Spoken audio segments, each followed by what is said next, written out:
अब है मैया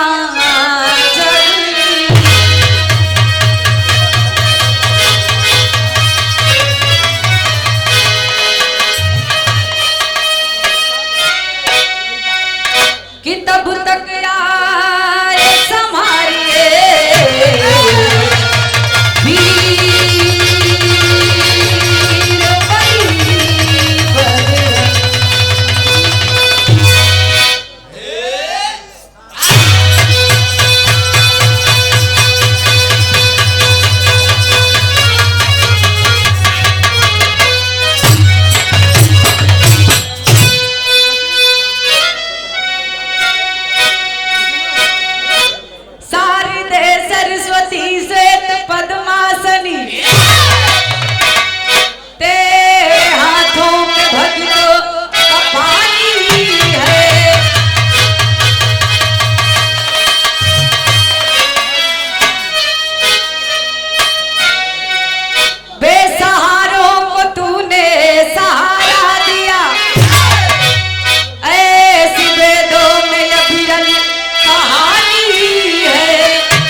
सजा दे मेरा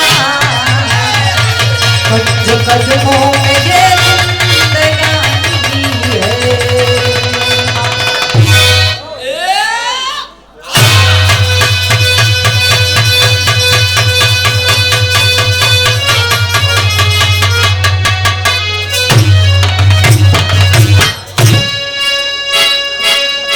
वाह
और ये देखिए सम्मान मिला, आशीर्वाद मिला हमारे गार्जियन हरिनाथ माली।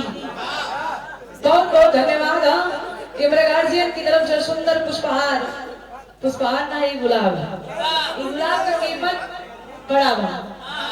ये गुलाब केहू केहू से मिलावत हो। गुलाब एक प्रेम के प्रतीक मालूम है, लेकिन इन वर्ड मत लगावा आप लोग।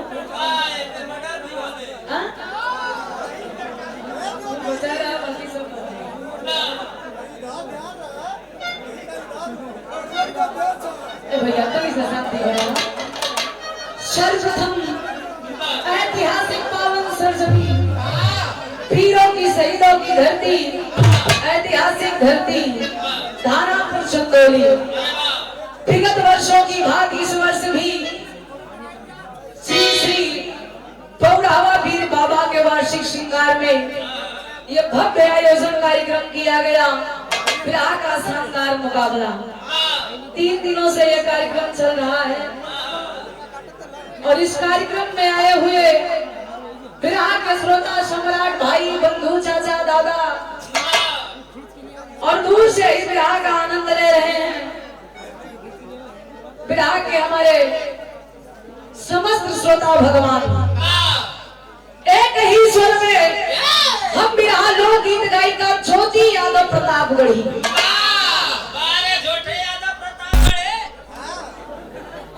खानदानी दुश्मनी का द्वारा जब हम सही बात बोलब तभी गलत बोले तो का करबा, इनकर गलती ना है। जहां से आइल हवन वहां में तनी खराबी रही। ये आइल कहां से हवन? तोहार बानो साले ए भैया इनकर दिखावा, इनकर दिखावा, इनकर भाई पागल इनकर भाई। हेलो सब लोगन के कही स्वर में प्रणाम बा, अभिनंदन बा, वंदन बा, स्वागत बा। और बिहार के बड़े ही जाबाज कलाकार अक्सर बिहार की धरती से चलकर आए सुधीर लाल यादव, आपको आपकी पूरी पार्टी को तहे दिल से प्रणाम करती हूँ। आशीर्वाद की प्रतीक्षा है। और आए हुए हमारे मुकद्दर के मालिक यूट्यूबर आपको सके दिल से धन्यवाद बा, स्वागत बा। आप लोग जेके का बस सुनील भैया ठीक होगा ना? भले भले पहुंच गया। जेके छैबा बना देवा, जेके छैबा बिगाड़ देवा। बहुत बहुत धन्यवाद भाई आप लोगों के। और इस मंच पे विराजमान जेकर हम नाम ना जाना थी, नाम जाने वाला टाइम आवत बा। आप लोगों के दिल से धन्यवाद बा, आशीर्वाद की प्रतीक्षा बा, प्रणाम बा। जैसा कि बतावल गइल बा, कोनो भी शुभ कार्य करे से पहले अपना मशीन चेक करा लेना चाहिए। तो तोरे मशीनी में गड़बड़ी है क्या? भैया के साउंड एक नंबर बा, साउंड में कमी ना है। मालिक करे यही तरह आपके साउंड बजत रहे। हेलो हेलो देखा भैया जेकर जेकर खम्भा खड़ा बा बिजली का और पब्लिक पीछे हल्ला करत थे। बिजली के खम्भा के थोड़ा नीचे कर दा भैया। ये बड़का टावर जो तो हम लोग का हाई टेंशन वाला पब्लिक के बड़ा दिक्कत करत थे, ध्यान दा भैया।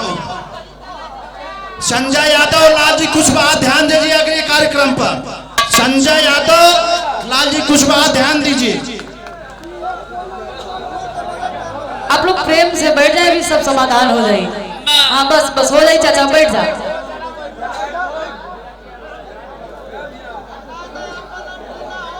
आप लोग शांति बनाओ, सब समस्या के समाधान बा। यो लोग आई लोगन बड़ा दूर से मेहनत करके आप लोग यहाँ सुनबा, घरे जाके ध्यान परसो जब चाहिए जब मर्जी के तब उठा के मोबाइल पे सुन सकेला। ये लोगन के देन बा।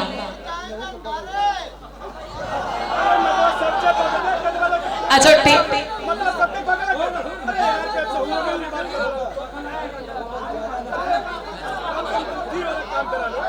भैया तनी से शांति बनावा। अब भैया तनी से